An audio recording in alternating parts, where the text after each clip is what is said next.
Ethan sat alone in his small apartment, the hum of the refrigerator the only sound that filled the silence. Outside, the city buzzed with life, but inside, he felt like a ghost moving through days that no longer belonged to him. His coffee sat untouched on the table, its warmth fading the same way hope had quietly faded from his life. He used to dream. He used to laugh, to plan, to believe. There was a time when love felt certain, when success seemed possible, when tomorrow looked like a gift instead of a burden. But somewhere between heartbreaks, failures, and the quiet disappointments that pile up unnoticed, something inside him had cracked. The woman he once thought he'd spend forever with had walked away. She didn't leave with anger, but with silence, like a candle going out in the middle of a dark room. His career, the one he had poured his energy and sleepless nights into, slipped away with one phone call telling him he wasn't needed anymore. Friends drifted, dreams crumbled, and Ethan found himself alone in a city that never really cared whether he rose or fell. At night, loneliness pressed against his chest like a weight. He would stare at the ceiling, asking questions that had no answers. Why am I here? What's the point of all this? How do I keep going when I feel like nothing matters anymore? And yet, even in the quiet ache of despair, something small refused to die within him. It wasn't loud, it wasn't brave, it was fragile, like the flicker of a candle in the wind. But it was there, a tiny whisper that said, "Don't give up just yet." One evening, after another day of dragging himself through the motions, Ethan decided to walk. The city air was cold, the streets washed with the glow of neon lights and the sound of hurried footsteps. He walked without knowing where he was going, until he found himself in front of an old bookstore tucked between two buildings. The place looked forgotten, with its dusty windows and flickering sign. Something about it drew him in.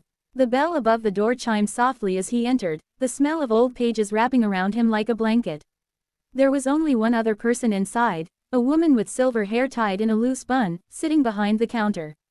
She looked up and smiled, the kind of smile that felt both knowing and kind, as if she had seen countless lost souls walk through those doors before. "Looking for something?" she asked gently. "I don't know," Ethan admitted. His voice cracked a little, surprising even himself.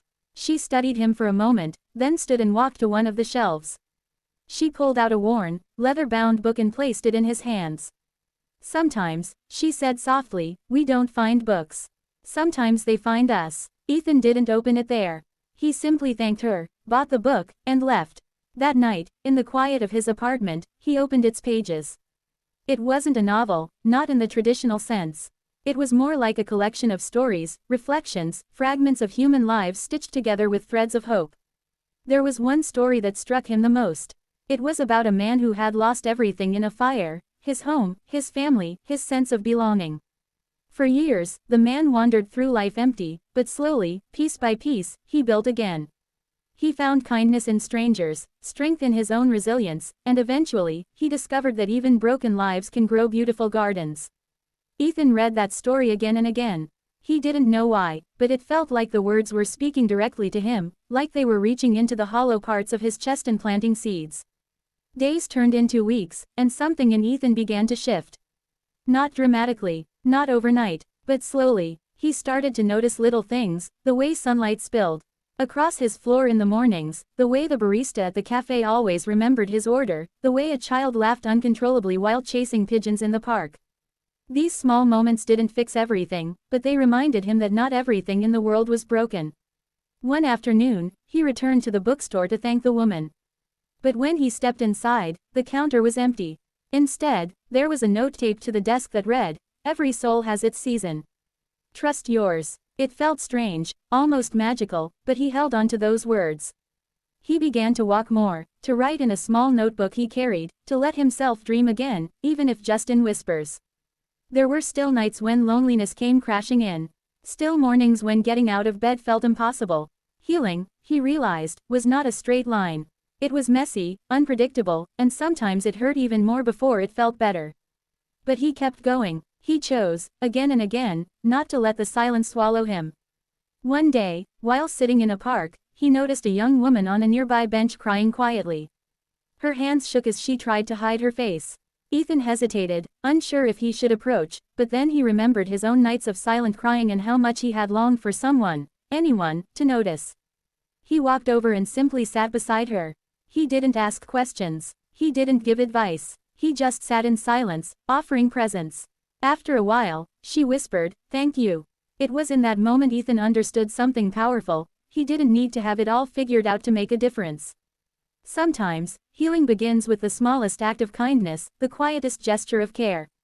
Life slowly unfolded in new ways for him. He didn't magically find the perfect job or fall in love overnight.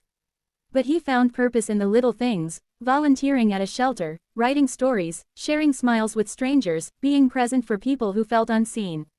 And with every small act, he healed a little more. The heartbreak that once felt like it would crush him began to feel like a chapter, not the whole book. The failures that once defined him became stepping stones, not prisons.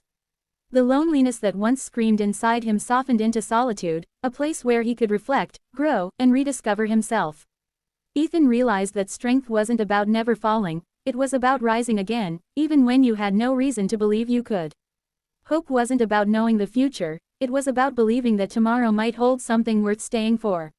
Years later, Ethan stood inside that same park, watching the sunset in brilliant shades of orange and gold. The world was still imperfect. His life was still messy. But his heart, once heavy with despair, now carried a quiet, steady rhythm of peace. He had learned that even when life feels empty, even when everything falls apart, there is still something within us that refuses to die. A whisper, a flicker, a seed, and if we choose to nurture it, if we choose to keep walking, to keep believing, to keep loving, one day, that seed grows into something beautiful. Ethan smiled, not because everything was perfect, but because he had finally understood. Brokenness is not the end of the story. It is the beginning of a new one. And sometimes, the stories that hurt us the most are the very ones that teach us how to heal, how to love deeper, and how to find strength we never knew we had.